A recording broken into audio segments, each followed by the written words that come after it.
कैसे आप सभी लोग हैं। आप सभी लोग को इस चैनल से जुड़ने के लिए दोस्तों बहुत बहुत स्वागत है। जैसा कि आप सभी लोग जानते हैं कि डेली बेसिस पे हम इस चैनल पे दोस्तों करंट अफेयर्स को डिस्कस करते हैं, यानी हाल फिलहाल में जो बातें कही गई दोस्तों उस पर हम लोग चर्चा करने का काम करते हैं। तो आइए डिटेल में, हमारे पास एक न्यूज़ है दोस्तों जिसमें हम सभी को आज बात करना बहुत जरूरी है। कहा जा रहा है, आपने नाम सुना होगा दोस्तों कि कर्नाटक के जो अभी हाल फिलहाल में मुख्यमंत्री हैं दोस्तों, जिनका नाम सिद्धारमैया है, उन पर ईडी के द्वारा दोस्तों एक FIR दर्ज किया गया है। एक घोटाले को लेकर बात की जा रही है कि जो मैसूर का जो अर्बन डेवलपमेंट अथॉरिटी है दोस्तों, उससे कुछ ज़मीनें एक तरीके से इलीगल तरीके से इनको एक तरीके से इन्होंने लेने का प्रयास किया है दोस्तों। उसको लेकर ईडी ने FIR दर्ज की है दोस्तों। और इसके खिलाफ में अगर सिद्धारमैया हाईकोर्ट भी गए दोस्तों, तो हाईकोर्ट में इनका याचिका को खारिज कर दिया गया है दोस्तों। अब इनके पास एक फैसला है, एक मौका है दोस्तों सुप्रीम कोर्ट जाने का। तो देखिए, आइए इस न्यूज़ के बारे में ही हम डिटेल में बात करते हैं, डिटेल में समझते हैं कि किस तरीके की घटनाएं हुई है दोस्तों।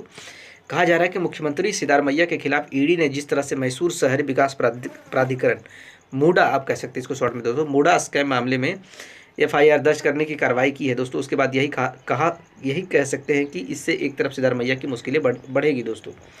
देश की राजनीति में एक तरफ जहां कांग्रेस नेता राहुल गांधी अपनी पार्टी को मजबूत करने के लिए लगातार नए कदम उठा रहे हैं, तो वहीं उनकी पार्टी के कई नेताओं पर लग रहे तमाम आरोपों के बाद उनकी ये सारी मेहनत विफल होती हुई दिखाई दे रही है दोस्तों। इस कड़ी में अब कर्नाटक के मुख्यमंत्री सिद्धारमैया का नाम सामने आया है। एक तो जैसे तैसे देश के कुछ राज्यों में कांग्रेस ने अपनी सरकार बनाई है दोस्तों, उनमें से एक कर्नाटक की सरकार है। कर्नाटक में जब विधानसभा चुनाव में कांग्रेस पार्टी की जीत हुई थी दोस्तों, तो लगा था कि इस जीत से पार्टी में एक नई जान आएगी दोस्तों। लेकिन अब कांग्रेस के मुख्यमंत्री सिद्धारमैया के खिलाफ ईडी ने जिस तरह से मैसूर शहरी विकास प्राधिकरण मूडा स्कैम मामले FIR दर्ज कराने की मूडा स्कैम मामले में FIR दर्ज की गई है दोस्तों, उसके बाद यही कहा जा सकता है कि इससे एक तरफ सिद्धारमैया की मुश्किलें बढ़ेंगी, तो वही अब कांग्रेस के लिए एक बड़ी चुनौती होगी दोस्तों। क्योंकि ईडी की FIR के बाद बीजेपी को एक बड़ा मौका मिल गया है कि कांग्रेस को घेरने का दोस्तों।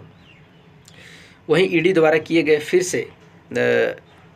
की गई है कार्रवाई के बाद मुख्यमंत्री की पत्नी ने मूडा कमिश्नर को पत्र लिखकर विभाग द्वारा अधिकृत भूमि के मुआवजे के रूप में दोस्तों उन्हें आवंटित 14 प्लॉट सरेंडर करने की इच्छा जताई दोस्तों। हालांकि मुख्यमंत्री ने अपनी पत्नी प्लॉट सरेंडर करने की बात को लेकर कहा कि वो मेरे खिलाफ चल रही है, राजनीतिक षड्यंत्र से व्यथित है, जिसके चलते उन्होंने ऐसा फैसला लिया है दोस्तों। क्या है पूरा मामला, आइए इसके बारे में जानते हैं। कहा जा रहा है दोस्तों, कर्नाटक की राजनीति में इन दोनों सियासी पारा आसमान छू रहा है दोस्तों। दरअसल मैसूर अर्बन डेवलपमेंट अथॉरिटी ने साल 1992 में किसानों से कुछ ज़मीनें रिहायशी इलाकों को विकसित करने के लिए लिया था दोस्तों। उसे एक प्रक्रिया के तहत कृषि भूमि से अलग रखा गया था दोस्तों। लेकिन 1998 में अधिकृत भूमि का एक हिस्सा मूडा ने किसानों को वापस कर दिया था। इसके बाद यह सारे प्लॉट एक बार फिर से कृषि भूमि के रूप में वापस हो गए हैं दोस्तों।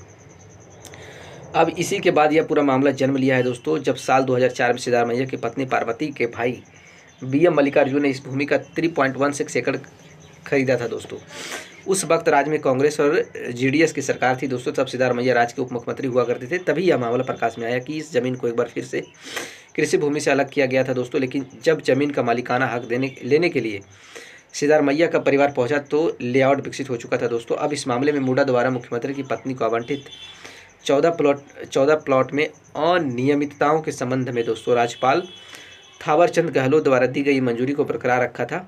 इसके बाद मामले में बेंगलुरु की विशेष अदालत में लोकायुक्त जांच के आदेश दिए थे दोस्तों। मुख्यमंत्री, उनकी पत्नी पार्वती और साले मल्लिकार्जुन स्वामी और देव राजू का नाम भी इसमें शामिल है दोस्तों।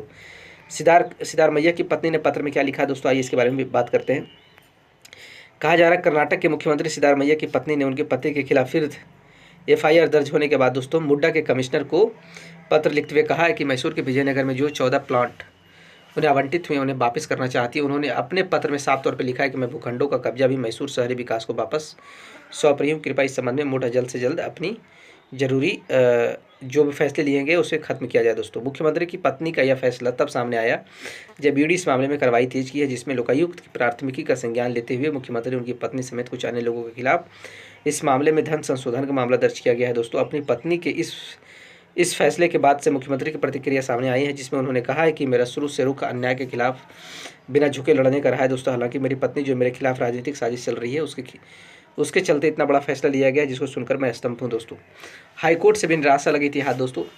अब इनके द्वारा क्या किया गया था दोस्तों, इसके बारे में जान लेते हैं। कहा जा रहा है हाईकोर्ट से राहत की उम्मीद में बैठे कर्नाटक के मुख्यमंत्री को पिछले हफ्ते बड़ा झटका लगा था दोस्तों। हाईकोर्ट ने उनकी याचिका को खारिज कर दिया था दोस्तों, जिसमें उन्होंने राज्यपाल के अभियोग चलाने के फैसले को चुनौती दी थी दोस्तों। अब हाईकोर्ट के झटके के बाद सीएम के खिलाफ अभियोग जल्दी चलाया जा सकता है। हालांकि सिद्धारमैया भी अभियान से बचाव के लिए सुप्रीम कोर्ट का रुख कर सकते हैं दोस्तों। अब शुरू हुई सिद्धारमैया के इस्तीफे की मांग, आइए इसके बारे में डिटेल में बात करते हैं। वही इस मामले में फंसने के बाद अब मुख्यमंत्री सिद्धारमैया की मुश्किलें बढ़ती जा रही हैं। राज्य में विपक्ष की भूमिका निभा रहे बीजेपी ने दोस्तों अब इस मामले को तुल देते हुए मुख्यमंत्री से इस्तीफे की मांग कर रही है। वही कांग्रेस के नेताओं का फौज ही मुख्यमंत्री का बचाव करते हुए दिखाई दे रही है। भारतीय जनता पार्टी ने इस केस को स्कैम करार दिया है दोस्तों। आगे देखिए क्या होता है, किस तरीके से चीज़ें अब सुप्रीम कोर्ट पे इस पर क्या फैसला सुनाती है दोस्तों। तब तक हमारे चैनल से जुड़ने के लिए दोस्तों बहुत बहुत धन्यवाद।